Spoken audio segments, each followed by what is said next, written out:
Hey, this is Skylar Swedin from WSU 1680, and I decided to do a podcast as my final project. And the topic I've chosen to discuss is Alexander the Great, or more specifically, how he died.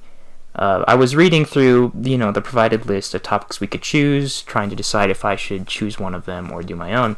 And when I saw Alexander the Great on there, I figured, hey, he's kind of cool, conquered a lot of Europe, might be fun to do a podcast on him. However, I didn't know that his death was so controversial, or rather how he died. Upon researching the topic, I found that there are four suspected ways that he died. But, for a long time, historians and scientists have been at debate as to how he died, because it's not a very well-documented thing. Like, this is back when people thought, like, he was a god, and, one of the reasons why he died was because that was fate or something like that. They didn't think about, the scientific cause of how he died. So I decided to look into it, and here's what I found. But before I begin, I would like to introduce my guest, a good friend of mine who will be assisting me in this podcast, Josh Paul. Hello. How are you doing? I'm doing well today. How are you? I'm doing pretty good. I thought I would get you on because you're kind of more of a sciencey guy, might be able to help me a bit in my research of Alexander the Great. So pronounce all the big words for you. Yes, of course. I mean, I definitely can't pronounce the names of any of these bacteria the first time through, but anyway, let's get right into it. So I found that the four suspected causes of his death are malaria, typhoid, alcohol poisoning, or the most interesting one, being intentionally poisoned or assassinated.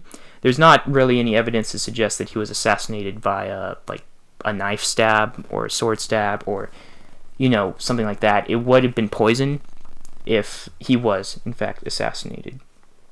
And the scientific community and historians are debating over those four reasons. I actually found an account that said he didn't die from any of those four things. He died from something called Guillain-Barré syndrome, which is some sort of rare autoimmune disorder.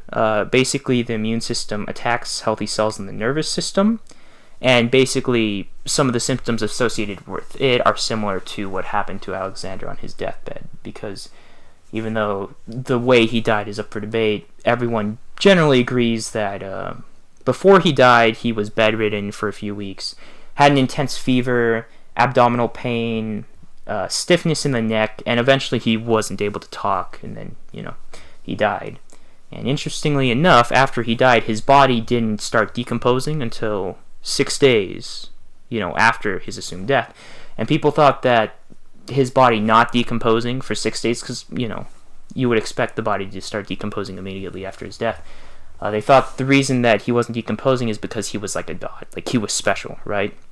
Of course, we now know that more than likely the reason he didn't decompose was because of the temperature he was kept in. Obviously, being such an important person, he was kept in really warm areas, and there's also a lot of people mourning over him. He's surrounded by a lot of people oftentimes, so his body didn't start decomposing for a little bit. But what I found here, the person who suggested the Guillain-Barré syndrome was to blame, basically said these 6 days where he wasn't decomposing, he was actually alive, and he was in a coma, more or less, because, doctors at the time didn't use pulse or the lack thereof to determine death. They used breathing, and his breathing was obviously very faint right before that. So the 6 days where he wasn't decomposing, he could have been alive. But anyway, that's neither here nor there, although it is an interesting topic. I was more interested in discussing the malaria, typhoid, alcohol poisoning, or being killed. Now, what do you think was his cause of death? Just throwing it out there. Looking at the evidence, my personal vote goes to assassination through poison. Oh? I think that would have been very likely at the time. Well, he did have quite a few enemies.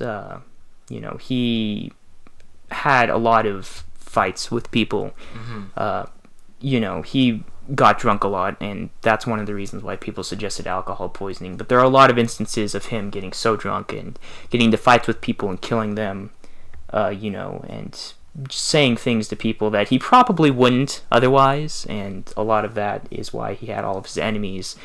The fighting and, conquering of the other countries notwithstanding, of course, that created a bunch of enemies for him, but, Right.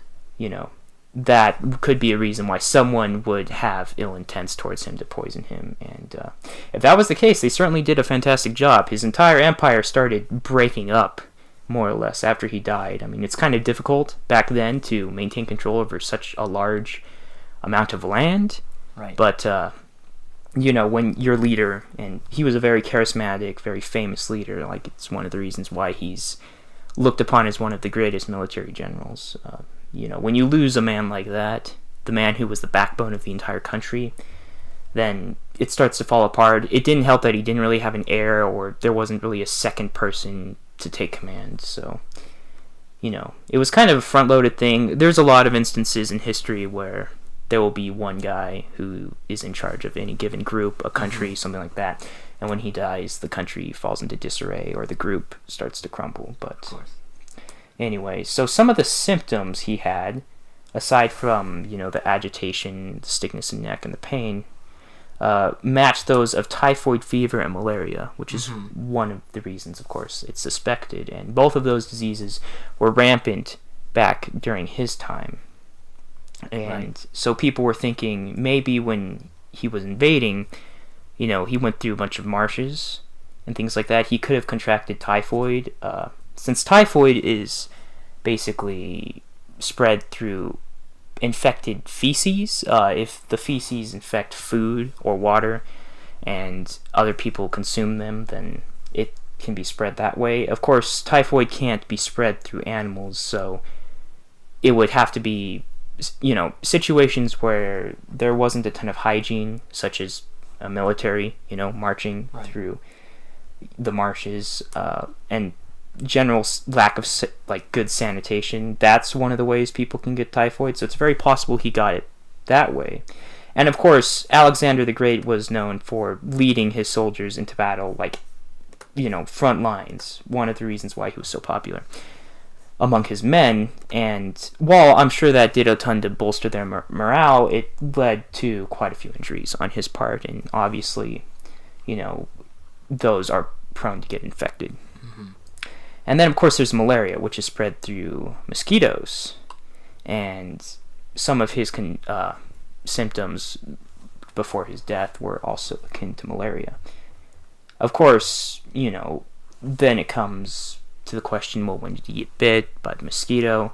Malaria's symptoms begin 8 to 25 days, more or less, following infection. So it would have had to have been sometime while he was marching, more than likely, because before he died, he had planned to invade another country, and obviously that was cut short because he got sick and had to retreat.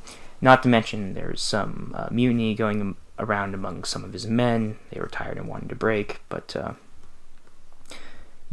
it's very interesting to discuss what could have possibly killed Alexander. It's kind of hard to say for sure. That's what's interesting about these kind of really famous people who die, right? Especially back then. You can't, and if you don't know the cause, then it's just going to be open to debate for a really long time, and people aren't going to be able to come to a consensus for how he died, if he did get poisoned, right, by a rival of some kind or an enemy, you have to ask when, how, and of course who was the person. Unfortunately, it's probably something we'll never know if that was the case. Or he, of course, could have just died from a normal disease that kills any man back then. But death at age 32. It's kind of interesting to think what he could have done if he had lived longer than that. But unfortunately, it's something we'll never know. It's always interesting when these very important people to history or to art or to entertainment die. What could they have done if they had lived longer, right? But right.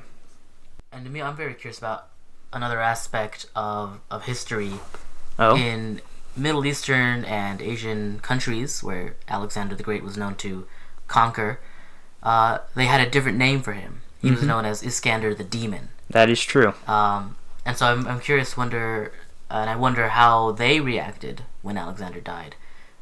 If they were like rejoicing, or it could have been a person from one of those countries that had a motive to kill him.